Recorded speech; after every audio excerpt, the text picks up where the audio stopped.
Hey all, it's time for another Theme Park Ogre channel Q&A video. I apologise for the delay in releasing this one, but hopefully the wait was worth it. Also, I tried out a different microphone for this video, so apologies if it sounds a bit off. Let's get to it.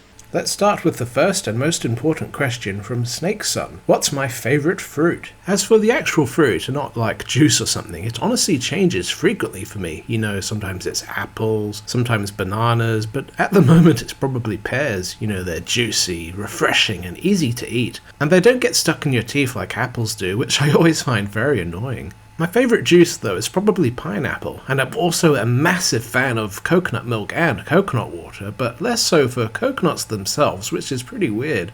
Jordan Not a Whale asks, if you had to replace your hands with kitchen utensils, but you could still perform your daily job, would you choose tongs or whisks, and how would you explain this to your mother? That's a good question. I know this is a daily conundrum many face, myself included, and the clear answer would be tongs. You know, if you had whisks, you'd just look like a weirdo and everyone would laugh at you, but if you had tongs, you'd instantly become the most famous person around and everyone would love you and be amazed at your amazing tong hands.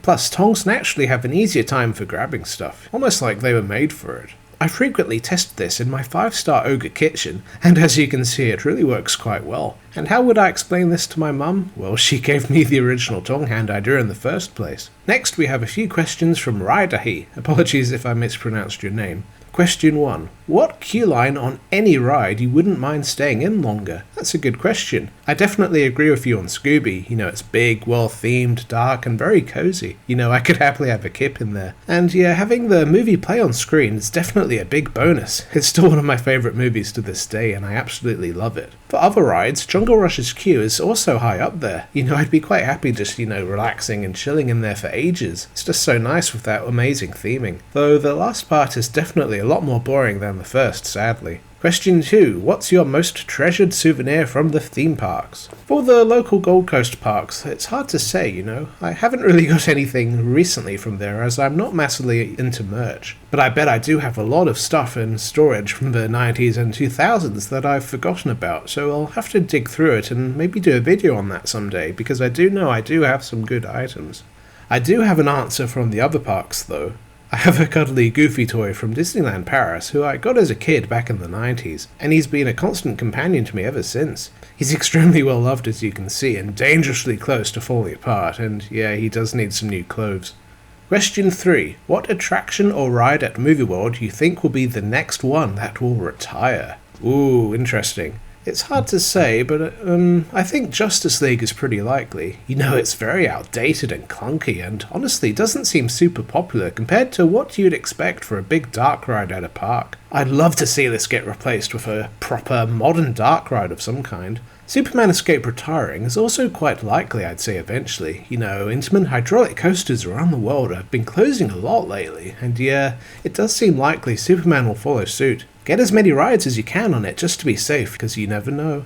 BethF3872 says, I'm a fairly new viewer to your channel, so I'm not sure if you answered this before, but do you love MOTOCOASTER as a joke, or do you genuinely love it? I'm curious as I liked it, but I have seen many people hate on it, and I always wondered if your love for it was a joke or not. Hey, welcome to the channel! Well, I actually get this quite a lot, and the honest answer is both. Unlike a lot of people, I actually didn't hate MOTOCOASTER. I thought it's been an amusing and kind of fun oddity due to how weird it was. Kind of a so bad it's good thing. And I did really grow to genuinely appreciate it, especially with my weird videos. I do think replacing it was the right move though, even though I'm also genuinely sad it closed. The duality of ogres! Truman2591 says, who's Theme Park Ogre's favourite ogres? Ooh, favourite ogres. There's a lot out there that I'm a fan of. Shrek's up there, of course. They don't call him the Ogre Lord for nothing, Ogres in World of Warcraft are pretty cool. I do like Japanese ogres, or Oni. They look awesome. But the best ogre is definitely Little Ogre here. Hard not to love this little cutie. Sailor Robinson C2O says, random question, but have you ever experienced the Captain EO 3D film that used to be at the Disney parks? Ooh, that is a random one. And the honest answer is no, which is weird as Disneyland Paris was my home park back in the 90s, and I believe that was the park that debuted the show. I had many opportunities to see it growing up, but I never did. You know, as a kid I was a massive scaredy cat. I saw a clip of the show on VHS and was like, nope, not watching that, too scary. Honestly, was scared of riding so many rides back then, including things like Small World and Pinocchio, even Star Tours. It honestly took me way longer than I should have done to get on some of those rides, and by the time I would have considered seeing Captain EO, the Paris version had sadly closed. Dang it.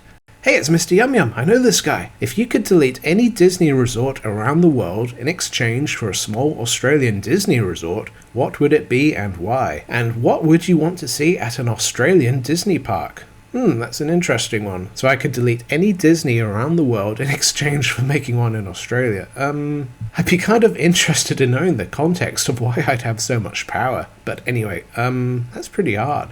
Well, not Disneyland as that's the OG, not Paris as I love it to bits. This is hard. Okay, I'll give two answers. Let's get rid of Florida. Yeah, I know this is like the main Disney resort nowadays, but honestly, when you look at what the parks actually have, they rate quite low on the Disney scale for many fans, myself included. Less so for Animal Kingdom and Epcot, but Magic Kingdom and Hollywood Studios definitely have some issues. It would be a shame to lose any though, as, you know, they're still Disney, but they'd probably be worthy sacrifices to summon a new resort in Australia. For Disney Australia itself, I'd like to see a traditional castle-style park with a mix of classic and new attractions with an Aussie flair. Similar to Shanghai Disneyland, I guess, in this respect. Hopefully this happens one day and won't require a Disney to be sacrificed.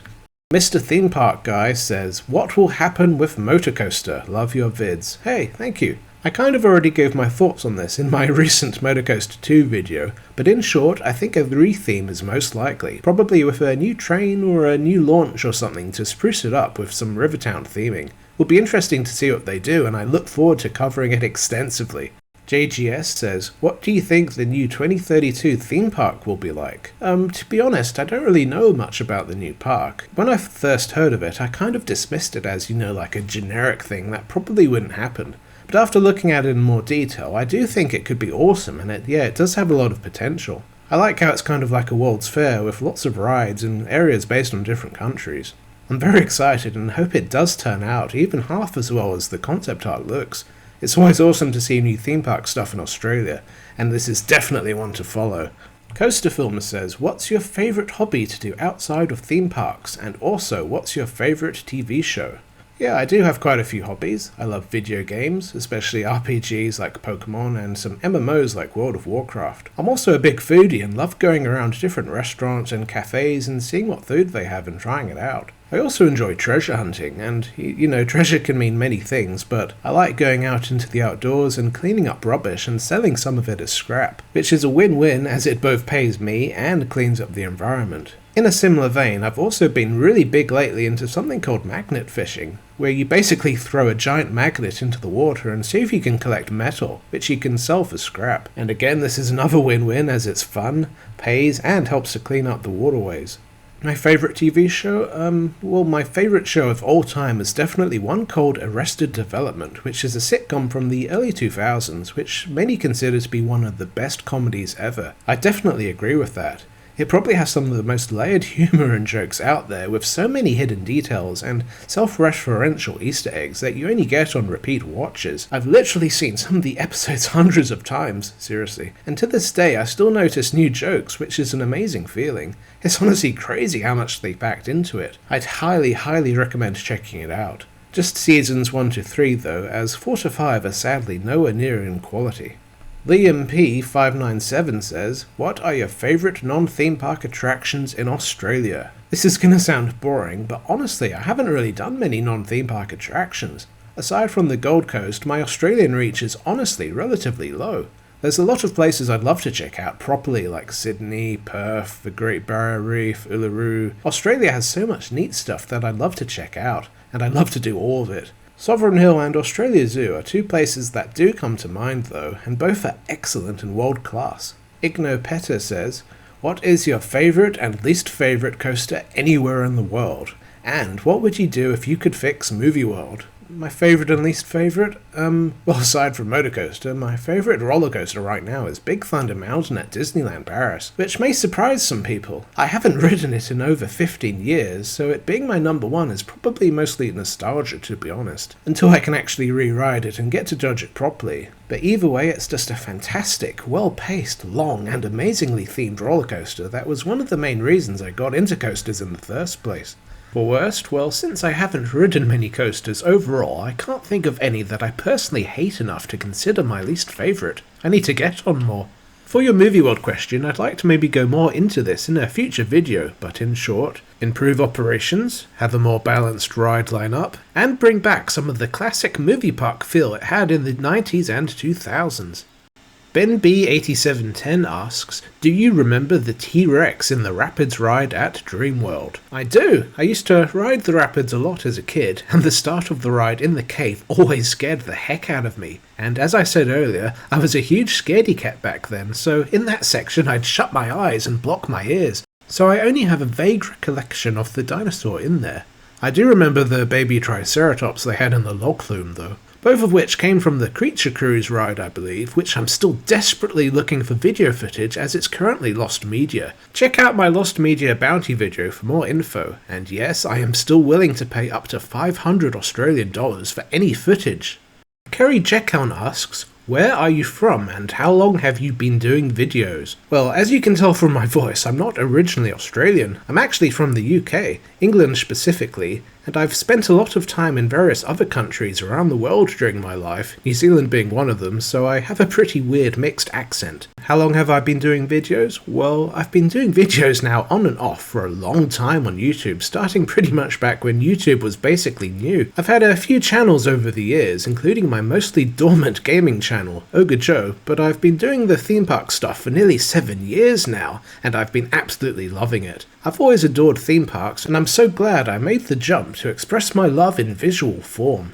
The Grurld2621 asks, will you ever do any European theme parks like Efteling or Alton Towers? Oh golly, I'd absolutely love to. Even though I'm from England, I've actually never been to Alton Towers. Crazy, isn't it? As my family were hyper Disney focused back then, we never really visited many of the UK parks, aside from Paulton's Park and Legoland a couple of times, which I do remember visiting. Efteling in particular is a huge bucket list park for me that I'm absolutely desperate to visit. I frequently listen to the park's music, especially Symbolica, all the time. I love it. There's so many parks over there in Europe I love to check out, like Europa Park, Phantasialand, Park Asterix. I'd definitely love to do a Europe trip of some kind someday. And hopefully sooner than later. I do have some ogre family over there who I'm way behind on visiting. Bamboo P2S Riley asks, what is your favourite park, ride, and restaurant in all the Gold Coast parks? Ooh, let's see. Now my opinion on this changes all the time, but right now, favourite park,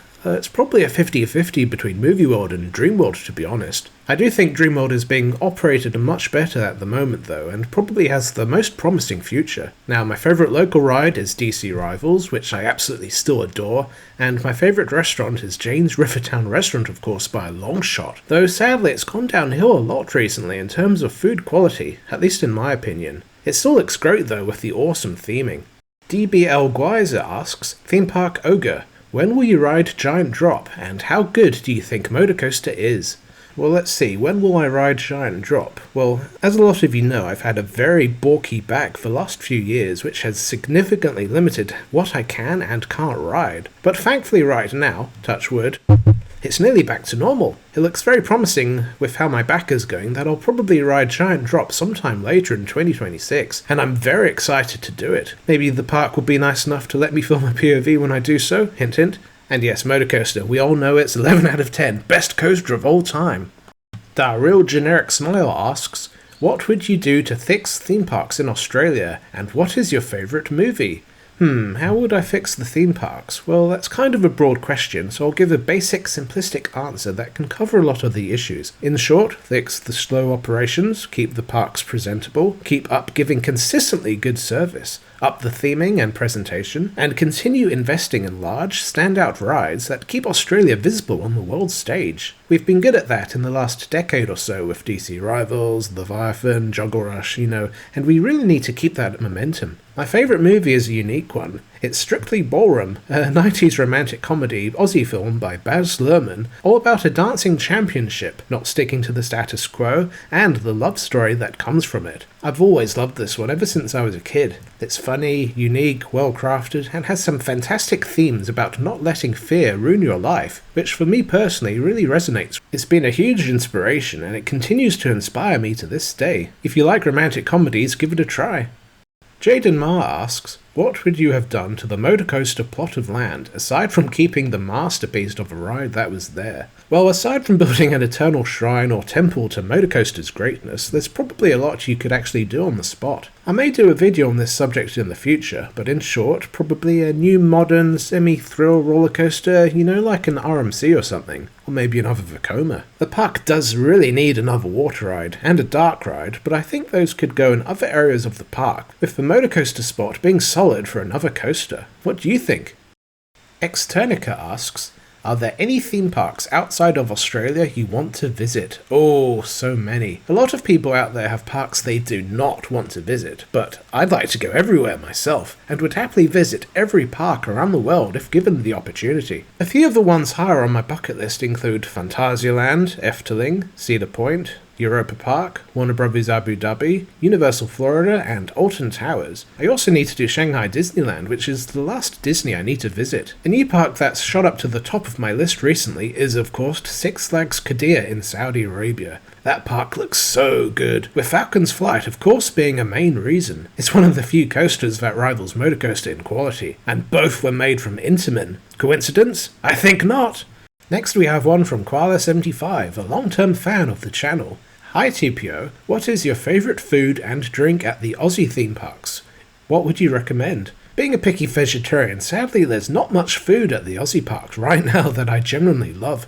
The closest would probably be the loaded fries at Movie World, which you can find at Dirty Harry's. She also asks, do you have any other videos planned for this year, besides the weekly park updates, which I love as well? Oh, thank you. To be honest, not really. I don't really plan ahead too much in this regard. I have a kind of very big spur-of-the-moment personality and approach to life, which has its pros and cons, of course, and it's also how I usually make my videos. This is why there was a 2-month gap between recent Ogre Talkies videos, as I just didn't really have anything I was in the mood to make at the time. I'm sure there'll be some more varied types of videos throughout the year, aside from my usual updates and POVs and all of that stuff, especially if we go on another trip, which at the moment is sadly not looking very likely, as last year's Japan trip was very expensive, but you never know. She also says, not a question, but I love your videos. They are always interesting. I learn new things. Your sense of humour is fantastic. Love the talkies too. The sense of community your channel brings is great. Appreciate the hard work you put into your videos. Thank you. Little Ogre's Adventures, a highlight. MOTOCOASTER, always remembered. Whatever you do, don't feed the dragon. Oh, thank you, Koala. That honestly means so much to me, and I really appreciate it, truly. Also, a big thanks right back at you for your long support of me and Mr. Yum Yum's content. We don't take you or any viewers for granted. Thank you.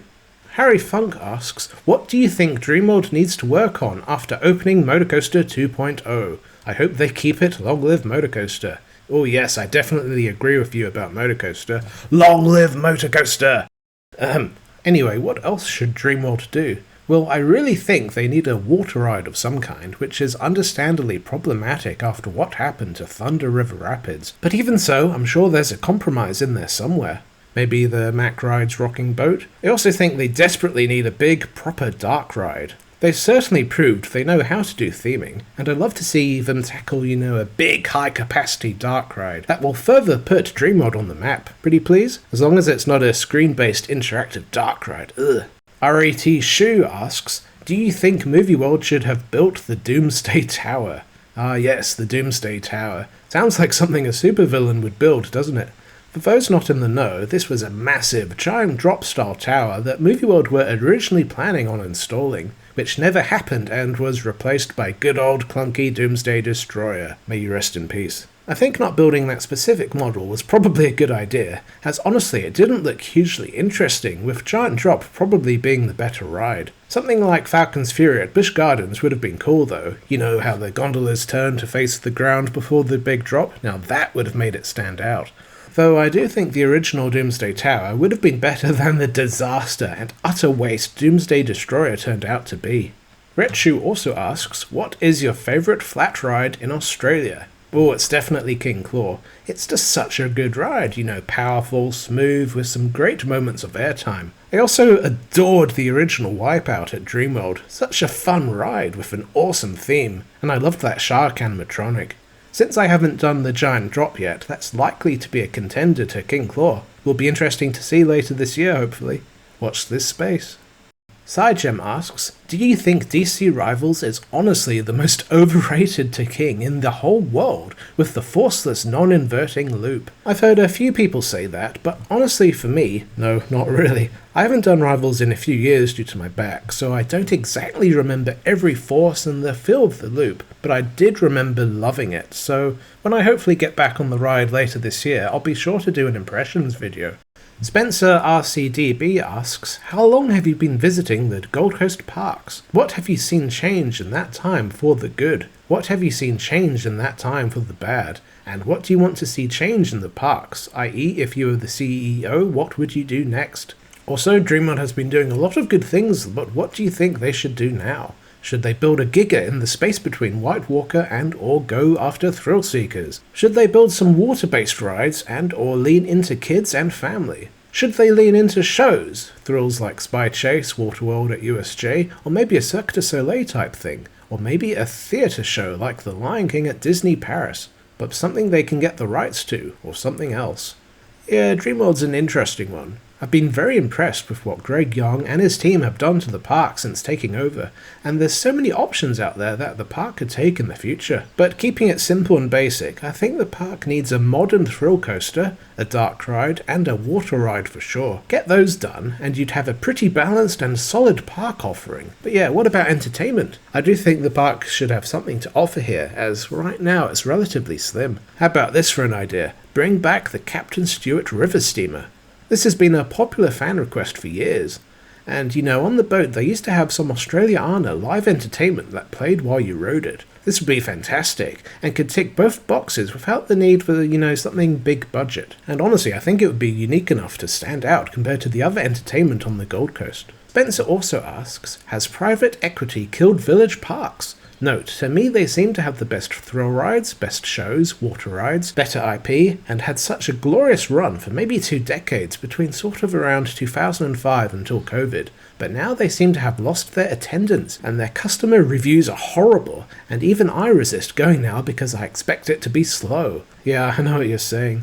I can't say for certain, but I do know the difference was pretty much night and day when Village Roadshow got bought by that private equity firm. I remember going a few days after it happened, and I don't remember exactly, but I remember noticing, like, it just felt different. There was something, you know, you could sense. Sure, it was probably compounded by issues from the pandemic, but still, you could really tell they were trying to keep things to an extremely strict budget, while also trying to monetize the park significantly more. So yeah, I'd definitely say the private equity is definitely a major reason for both Movie World and SeaWorld's recent lack of relative quality. I really hope they get rid of the parks soon. Here we have one from It Straws, another long-time watcher of the channel. He asks, Dreamworld's lines have been getting really long again. Are you worried that it will start to negatively affect park morale like it did over the road? And are you any closer to riding the Giant Drop? And are you nervous at all about doing it? First of all, yeah, the bad operations on the Gold Coast parks are a huge issue, and I've brought them up a lot. It's sad to see Dreamworld also getting pretty slow, and yeah, it does make me worried, as it's one of the things that can have a really noticeable and tangible effect on the quality of a guest's stay. You know, all it takes is a slow, long queue to put a lot of people off from revisiting in the future, and not to mention the bad word of mouth that comes from that. I really hope they work on improving this. Well, yes, still keeping things to a safe degree. And am I any closer to riding the Giant Drop? Well, yes, I'm pretty close. I'd say later this year if my back stays as good as it is. I'm very excited, and honestly, I'm not too nervous at all. I'm more nervous of fumbling up trying to get into the seats because, I have bad motor skills, and whenever I ride a new ride, it's very likely I'll stuff it up in some way. I had a similar issue on my first ride of King Claw, which was pretty embarrassing, as I just couldn't for the life of me figure out how to take the seatbelt out. I was fumbling around for ages, and the lady looked at me like I was a weirdo, or at least it felt like that. It was pretty embarrassing. Energized Turkey asks, 2-part question. What is your favourite seasonal event from any of the Gold Coast theme parks? And if you could add a new one, why would it be named National MOTOCOASTER Remembrance Week? Jokes aside, what new event would you create? Ooh, events. Well, first I'd definitely add a MOTOCOASTER holiday. Though knowing me, it would probably be every day of the year. Every day is MOTOCOASTER Day. Anyway, my favourite event is definitely White Christmas at Movie World. As a massive Christmas fan, walking around the park at night, enjoying the ambiance, seeing the lights, the snow, the food, the happy faces, it's just hard to beat. And what new event would I like to see? Well, aside from my MOTOCOASTER fantasy, that's a tough one. There's a lot of things out there that they could do. How about Oktoberfest? I know Dreamworld dabbled in this a little bit during Winterfest a few years ago, but doing a proper full-on event like that I think would be a lot of fun. I know some international parks do it, so why can't we? And finally, we have Living Lush. When do you usually go to Dreamworld or the other theme parks, and do you sell Ogre plushies? Hey, we usually pop into the parks at least once a week or so, usually only for an hour or two in the afternoon. As I work from home, there's no set day, though I usually try and avoid the weekends as they're usually a lot busier. And for the Ogre plushies, well, I wish I could sell them. Sadly, little Ogre here isn't custom made or anything, so if we did sell them, we'd have to create our own Ogre plushie. As you can probably guess, I do love my plushies, so this is something I genuinely like to look into one day. You never know, so watch this space. Thank you everyone for your questions. This was a lot of fun to do, and I hope you enjoyed watching or listening. I know there's a few of you out there. Anyway, have a great rest of your day. Ogre and out.